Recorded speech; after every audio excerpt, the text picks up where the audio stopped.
Қазақ әдебиеті 9 сынып. Бөлім атауы «Адам жанының құпиясы».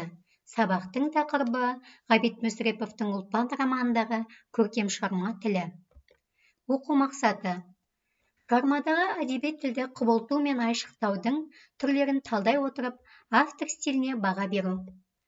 Бүгінгі сабақта біз шығармадағы әдеби тілдің құбылту мен айшықтаудың түрлеріне талдаймыз және автор стиліне баға береміз.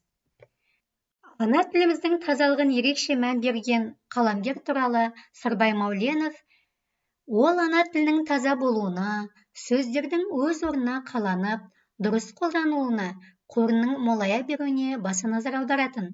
Ол тілі болмаса, халық болмайтын жас ұрпақтың санасына мықтап құйған еді. Әр сөзінің нұрын, дәмін, әнін тамыршыдай тамаша білетін. Стиль адам дейтін болсақ, оның стилінен өзінің сұлу жаны жарқырап, нұрын шашып тұратындай десе, аспан толы жұлдызды маржан, сөз маржаны десек, шеберлік пен көркемдік жағынан Ғабит Мүсіреповтің тілі жосылған құс жолы болып қалады, дейді Базарбаев. Ендеше балалар, болмысты бағамда атты бірінші тапсырмамызды зер салайық. Суреттерге қатысты романда кездесетін ұлттық болмыстағы атауларды табамыз, зерттейміз, мақал-мәтелдерді тауып, түсінік береміз. Романда кездесетін ұлттық болмыстағы атаулары. Шаша. Бірінші суретте тұяқтың жоғарғы жағындағы тұрған қылшық шашасына шаң жұқпайды деп жүректі айтады. Сера. Сал сияқты әнші, күйші, ақын, өнерпаз. Оның киім үлгісі да сұлу да сыпайы. Осындай өнердің сыртында ол сұлу сүйген, жүрек баптап құс салатын әрі аңшы, саятшы, мерген, палуан, шешен, әрі шебер. Қысқасы, халық сөзімен айтқанда, 8 қырлы, бір сырлы, аса биік тұлғалы азамат. Келесі суретте томаға. Қыран құстың екі көзін саңылаусыз жауып тұратын құсбегі жабдығы, жұмсақ, қалың былғардан тігіледі. Келесі суреттегі көген. Ұсақ төлді байлап матап қоюға арналған жүннен жасалған арқан. Қамшы, атқа мінген адам ұстайтын, бірнеше таспа қайыстармен көмкеріліп өрілген, сабын тобылғыдан, аңның тұяғынан, мүйізінен жасалған, атты айдап жүретін құрал. Шығармада кездескен мақал-мәтелдер, қанатты сөздер. Жүйелі сөз жүйесін табар, жүйесіз сөз иесін табар. Биесі жоқ үй, қымызы жоқ үй дейді. Баласыз әйел, панасыз әйел. Құдыққа құлан құласа, құрбаққа құлағында ойнайды деп тәмсірлейді. Інісі өлсе, ағасы мұра.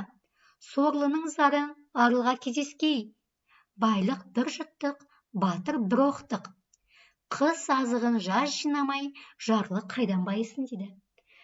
Жақыныңды жаттай сыйла, жат көңілінен түңілсін деген қанат сөздер кездеседі. Жазушының шығармаларының тілдік ерекшелігі аз сөзге көп мағына сыйғыза білуінде. Үнемі әр сөзде көркемдік қуатын байытатын түрлі тәсілдер қолдануында. Ендеше екінші тапсырмаға назар аударайық. Мәтіннен алынған үзінділердегі көркемдеуіш құралдарды табамыз, кейіпкерлерге мінезде берудегі автордың стиліне баға беріңіздер. Ақнарым, сен мені адам қыла бастадың, деді аттанарда. Жоқ Есеней, сен көлеңкең күндік жерге түсетін бәйтерексің. Мен сенің саяңда шырылдаған бос торғаймын. Менің Құдайдан бірінші тілегенім сенің амандығың, деді Ұлпан. Сенсіз мен кім болар едім? Найзагер батыр, сұр бойдақ, сұңғыла қыз, баукеспері. Құдайдың деймін-ау, саған қосқан еркегінің түрін қарашы. Басы қырғызандай, бар денесі іблістің қара шұбар. Саусақтары таяқтай, деп өзін-өзі сынай міне отыратын. Құдайға менің өкпем жоқ, жолбарысым. Құдай маған еркекті екесе етіп берген ғой, деп Ұлпан да риясыз мақтайтын, және риясыз мақтанатын. Күнімдей жарқырап, ұзақ түндей. Сұлу-ақ екен, деді Мүсіреп. Бүкіл денесінде бір келіспей тұрған жері болсайшы. Қандай жарау? Қандай сымға тартылғандай сұлулық. Осының сұлулығына қызықпай, көзге түссе қуа жөнелеміз. Сұлуды сойып, етін жейміз. Дескрипторлары.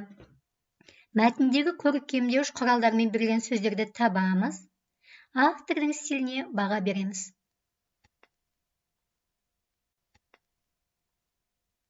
Балалар, тапсырманы орындап болсақ, жауаптарыңызды тексеріңіздер. Осындай деп ойлаймын. Ақнарым метафора, бәйтерексің метафора, бозторғаймын метафора, найзагер батыр, сұр бойдақ, сұңғыла қыз, баукеспе ұры эпитеттер. Қара қазандай теңеу, ібілісіндей теңеу, қара шұбар эпитет.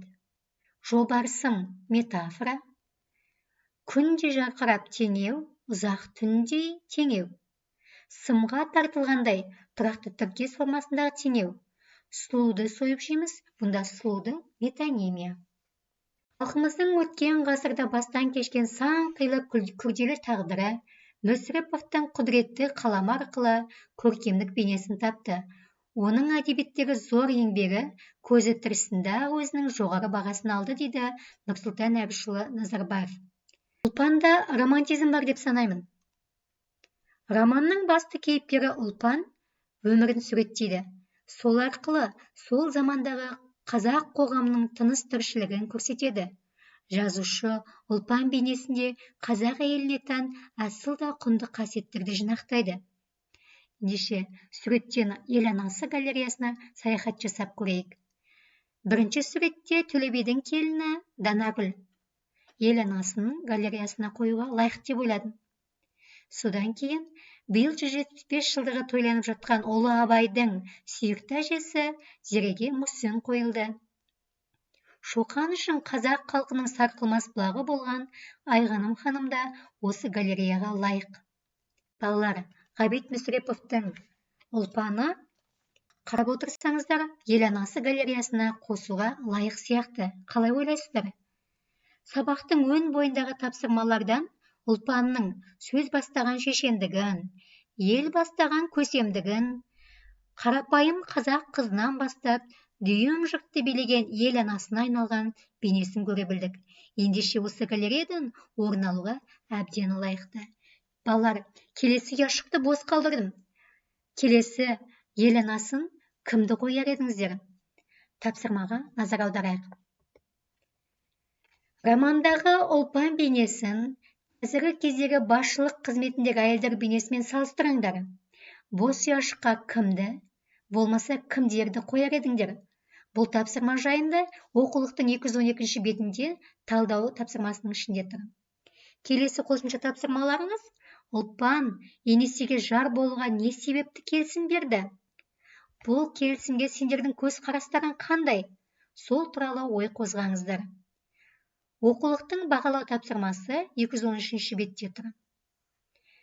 Балалар, бүгінгі сабағымыз аяқталды. Көңіл қойып тыңдағандарыңызға рахмет.